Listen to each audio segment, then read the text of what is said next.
Do you think Frank Vogel's job should be on the line for the Lakers' performance? Yes, it should. And let me explain why. Because I think a lot of people are misconstruing, and my brother, Charles Barkley, is one of them. So I'm talking to them, both Keyshawn and Monica, but I'm also talking to Charles Barkley. I love my brother, but let me be very, very clear. Frank Vogel is not to blame for what is happening to the Los Angeles Lakers, and I get that. But there's always going to be a scapegoat. The fact of the matter is that you coach, you don't play.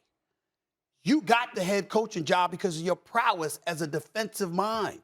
And defensively, they've been trash. Now, we understand why, because primarily it's due to y'all being old. And we get all of that.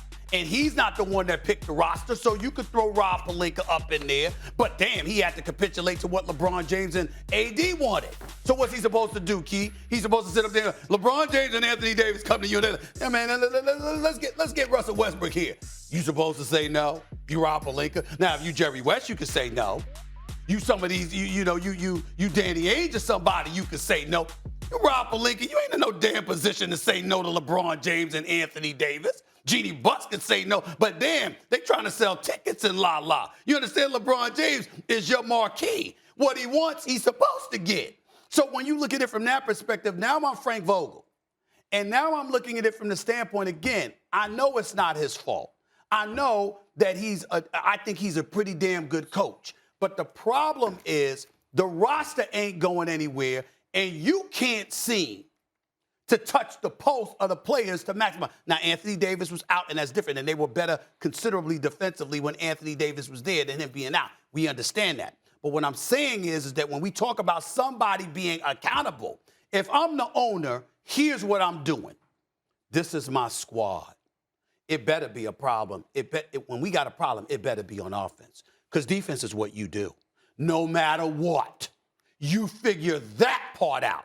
If you can't figure out what you do best and what you're known for, then I'm sorry, I got to go in a different direction. And that's where I'm at with it. But you know, Stephen A., if I don't have the personnel, no matter what magician, I can't be a great magician if I don't have the personnel. Okay.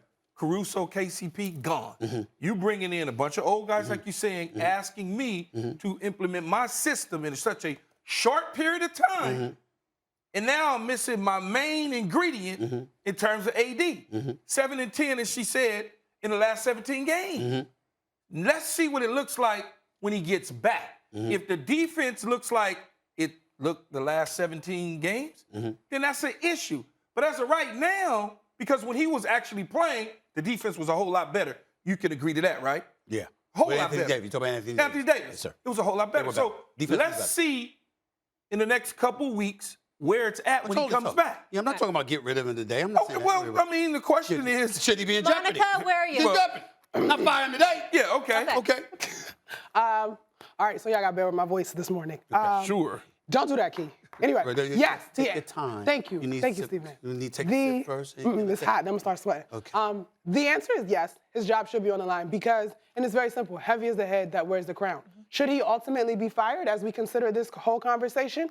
Perhaps not. But who is supposed to be the voice of reason, whether the decision is to actually substitute Russell Westbrook down the stretch, whether the decision is to start Malik Monk, whatever piece you want to move, that is on the head coach without question. And so, yes, if defense is your signature, of course you're better with Anthony Davis. But last night, I watched the Utah Jazz squad that didn't have hardly none of their starters execute a system that has been established by a coaching staff. And so I'm not 100% willing to acquiesce to the idea that you haven't had all of your guys. So what? If that's your signature, what growth and development? And perhaps the organization will say what we've seen from Malik Monk, and some of those other supporting guys indicate that you are growing those young men. No, there's a couple of things. And see, I hate to bring them up in the same conversation because I'm completely disgusted with my New York Knicks. I'm completely disgusted with them. I'm proud that R.J. Barrett has finally started using his right hand. I'm disgusted at the inconsistency of Julius Randle and his temperament. You got a lot of nerves when you sat up there and you turn on New York Knicks fans who have supported you, but that's a different subject for another day.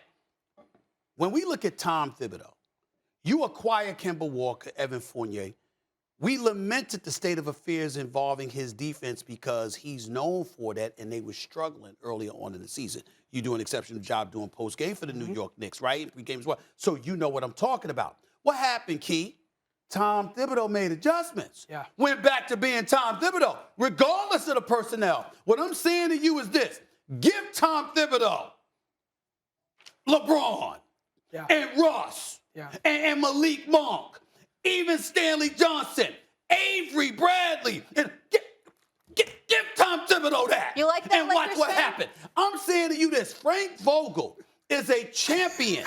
Is a champion as a head coach. Yes. I respect this man. Yes. Fizdale is on that staff. My man Phil Handy is on that staff, along with others. Jason Kidd was supposed to be the next head coach of the Lakers, but he took the job in Dallas. We get all it, but we know Frank Vogel is a credible and a very likable and decent dude that none of us want fired. None of us want him fired. But in the end, yo, man, there needs to be a problem with offense. You can't have your team being sticking up the joint defensively, because then why are you a head coach? You were never known for your offense. If you can't figure out a way to make adjustments to at least be decent defensively, you can't be the head coach. Not Frank Vogel.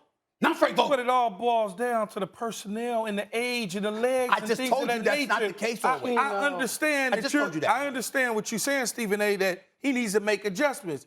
That may be the case. Okay. But let him get to an opportunity to get his squad back to make them damn adjustments. No. Why not? Talking about. Because what we're challenging Frank Vogel on, everything you can do. Hold on. You're challenging him on, it got to be ideal, Frank Vogel. He was playing LeBron at the 5 the other night. Does it have to be ideal, Frank Vogel, for you to be decent defensively? Well, clearly it does. Listen, they're better with Anthony Davis, but they were still bad defensively when Anthony Davis was healthy.